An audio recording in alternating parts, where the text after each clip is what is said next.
Bienvenidos a una nueva exploración. Hoy nos metemos a fondo en un tema que, bueno, nos toca a todos, la nutrición. Sí, pero desde un ángulo muy concreto. Exacto, no vamos a hablar de dietas de moda, sino desde la trinchera clínica. O sea, ¿cómo sabe un médico si una persona está bien nutrida? ¿Qué hay más allá de la báscula? Es que es una pregunta fundamental. La nutrición es la base. Si el combustible falla, todo lo demás empieza a resentirse, a veces de formas que ni nos imaginamos. Para guiarnos hoy tenemos un material muy bueno, de un texto de medicina interna del Instituto Boyd. Y lo que más me gusta es que está lleno de infografías súper claras. Que lo hacen todo mucho más visual, claro. Pues esa es la misión de hoy. Vamos a ser una especie de detectives nutricionales. Seguiremos las pistas que nos da el texto para entender cómo se construye un diagnóstico. Me gusta la analogía. Desde una simple cinta métrica, que ya veremos que de simple tiene poco, hasta análisis de sangre específicos. Claro, porque no es mirar un dato aislado. Es reunir pruebas, conectar los puntos y construir un caso completo. Pues empecemos por la primera pista. El sospechoso habitual, el índice de masa corporal, el IMC. El punto de partida universal, sí. Coges el peso en kilos, lo divides por la altura en metros al cuadrado y ya está. Te pone una etiqueta. Exacto. La OMS te da los rangos que todos hemos oído. Por debajo de 18,5, bajo peso, entre 18,5 y 24,9, lo que se considera normal. Y luego ya, sobrepeso y los distintos grados de obesidad. Es una primera foto. Útil para estudios grandes de población. Para epidemiología, sí. Pero, y aquí es donde empieza la intriga, a nivel individual. El texto deja clarísimo que fiarse solo del IMC es un error. Ahí está el kit de la cuestión. Es que el gran defecto del IMC es que es, por así decirlo, un poco tonto. ¿Tonto en qué sentido? En que no distingue la composición corporal. No sabe si esos kilos son de un músculo denso o de grasa. Piensa en un atleta, un jugador de rugby. Claro, su IMC podría dar obesidad. Y su porcentaje de grasa ser mínimo. Pero es que el caso contrario es mucho más común y más peligroso. El de la persona que parece delgada pero en realidad no lo está. ¿Justo? La obesidad sarcopénica. Puedes tener a una persona mayor con un IMC de 23, perfecto, normal, pero que ha perdido muchísima masa muscular y la ha cambiado por grasa. Y el IMC no se entera. No da ninguna señal de alarma. Por eso es solo la puerta de entrada. Ahora tenemos que entrar en la casa y mirar bien. Vale, abrimos la puerta. Siguiente parada. La antropometría. Suena muy técnico, pero el texto dice que es el pilar básico y accesible. Y las herramientas son casi de la vieja escuela. Un plicómetro y una cinta métrica. Herramientas sencillas, pero de verdad muy poderosas. ¿El plicómetro es esa especie de pinza? Sí. Mides el grosor de los pliegues de la piel en el tríceps, bajo el omóplato, y te da una idea muy buena de la grasa subcutánea, la que está justo debajo de la piel. Y luego está la cinta métrica, que parece la verdadera heroína de esta historia, ¿no? Totalmente. No solo para el brazo y estimar el músculo, sino, y el capítulo insiste mucho, para medir el perímetro de la cintura. Aquí está la clave. El texto lo deja meridianamente claro. Puedes ignorar la báscula, pero no ignores la cinta métrica. Y da cifras concretas, sí. Umbrales de alto riesgo. Más de 102 centímetros en hombres y más de 88 en mujeres. ¿Y por qué este número es tan importante? A veces incluso más que el propio IMC. Porque nos habla de un tipo de grasa muy específico. La grasa visceral. La que está dentro, rodeando los órganos. Exacto. Y esa grasa no es un almacén de energía inerte, ¿no? Es una fábrica de sustancias proinflamatorias. Ah. Está directamente ligada a la resistencia a la insulina, hipertensión, colesterol. Es el epicentro del síndrome metabólico. O sea que puedes tener un IMC perfecto de libro, pero si la cintura se dispara... Ese IMC no te sirve de salvoconducto. Para nada. Ese número de la cinta es una señal de alarma que el peso por sí solo no ve. Es un predictor de riesgo cardiovascular y de diabetes mucho más potente. En muchos casos, sí. Y es una de esas mediciones que cualquiera puede hacerse en casa y da una información valiosísima. Antes de meternos en cosas como la bioimpedancia, que también se menciona... Sí, la que mide la composición con una corriente eléctrica. Pues antes de eso, esta simple cinta ya nos ha dado una pista crucial. Vale. Tenemos los números, el peso, los centímetros. Pero las personas no son solo números. ¿Cómo se captura la historia completa? Y aquí entra una herramienta que es casi más arte que ciencia. La valoración global subjetiva, la VGS. Y el nombre le hace justicia. Es una herramienta muy validada, pero que se basa en el juicio clínico.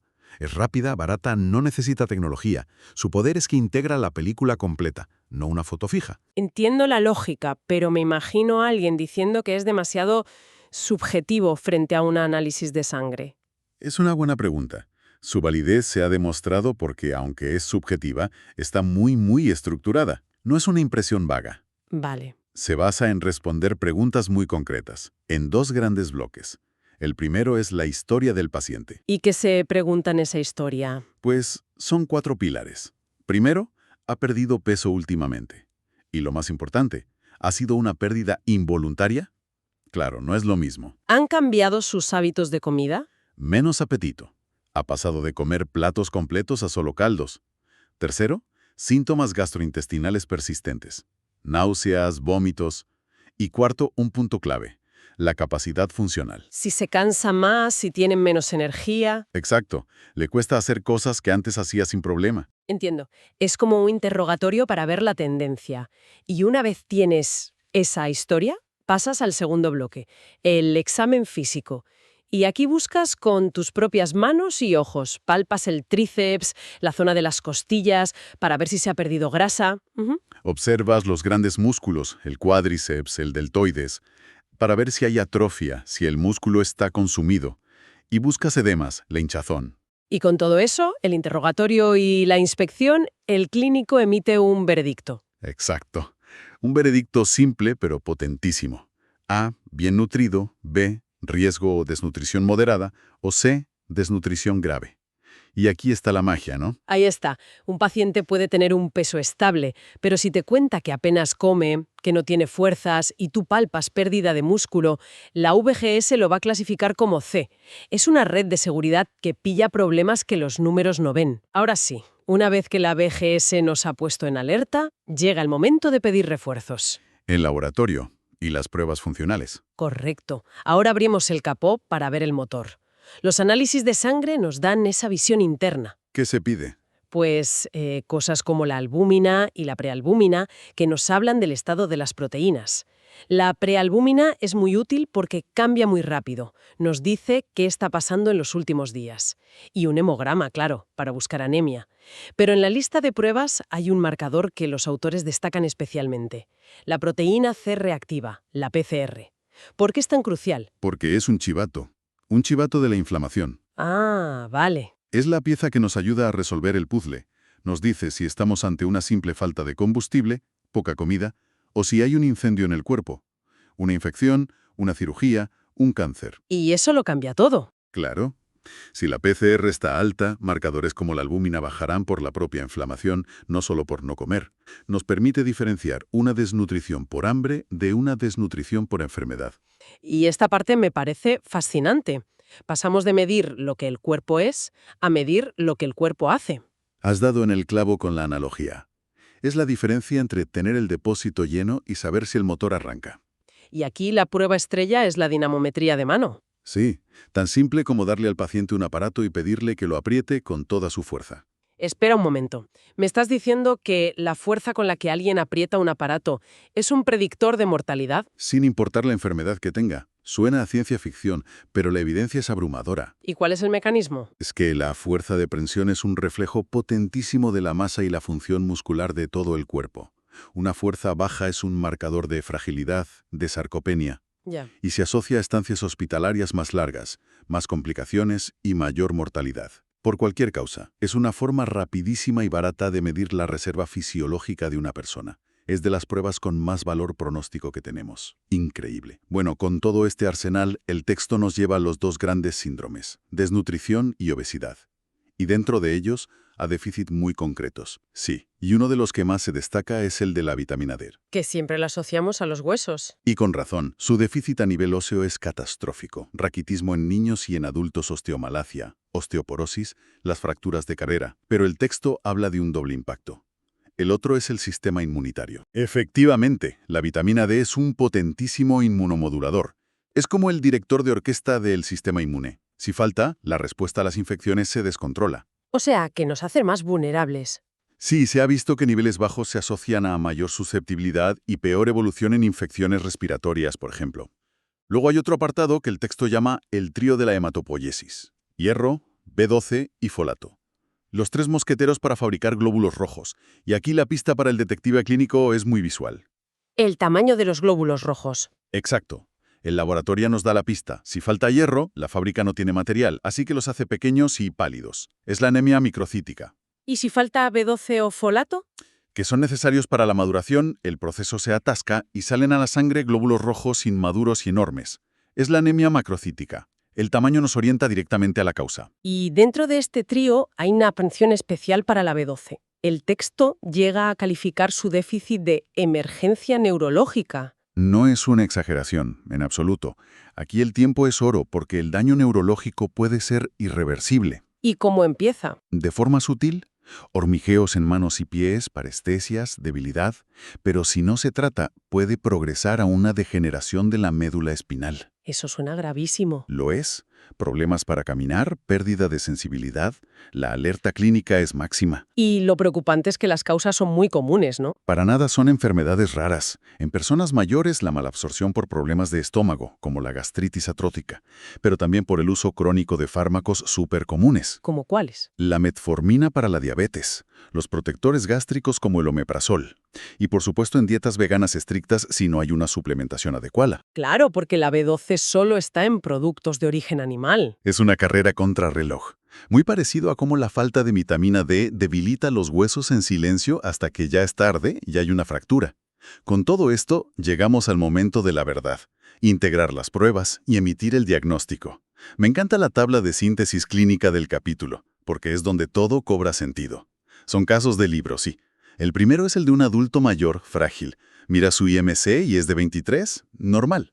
Si te quedas ahí, te vas a casa tranquila. Pero sigues investigando. Le haces una BGS y sale C, gravemente desnutrido. Y en la analítica, la albúmina está por los suelos. Desnutrición grave con sarcopenia. El IMC por sí solo nos habría engañado por completo. Es el caso del abuelo que en la báscula pesa igual, pero ya no puede abrir un bote de mermelada. Exacto. El peso es el mismo, pero el músculo se ha ido. Y el segundo ejemplo es el contrario.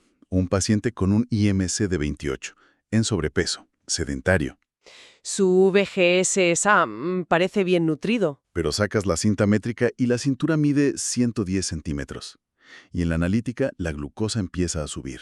El diagnóstico no es solo sobrepeso. No, es obesidad central con riesgo cardiometabólico. Es mucho más preciso, te dice dónde está el peligro real. Y esa es la gran lección del texto. Esa es.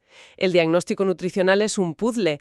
Nunca te puedes fiar de una sola pieza. Necesitas la convergencia de la evidencia.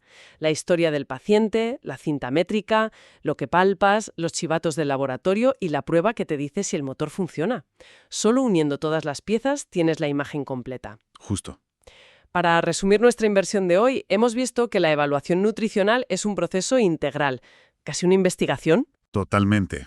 Empieza con una pista como el IMC, pero se enriquece con la antropometría, se afina con el arte de la BGS y se confirma con el laboratorio y las pruebas funcionales. Y hemos entendido que la nutrición es un pilar tan crítico que sus efectos se ven en todas partes, desde cómo cicatriza una herida hasta la integridad de la médula espinal. Comprender esto es fundamental para tener una visión más completa de lo que significa estar sano. No solo para los médicos, para cualquiera. Totalmente de acuerdo. Y para terminar me gustaría dejar una idea en el aire. Las fuentes nos han mostrado sin lugar a dudas que una persona con un IMC normal puede tener una bomba de relojería metabólica dentro, visible solo con una cinta métrica. Esto plantea una pregunta importante. ¿Hasta qué punto nuestra obsesión cultural, casi exclusiva, con el peso y el IMC, nos está cegando, impidiéndonos ver los verdaderos indicadores de salud y enfermedad que realmente importan?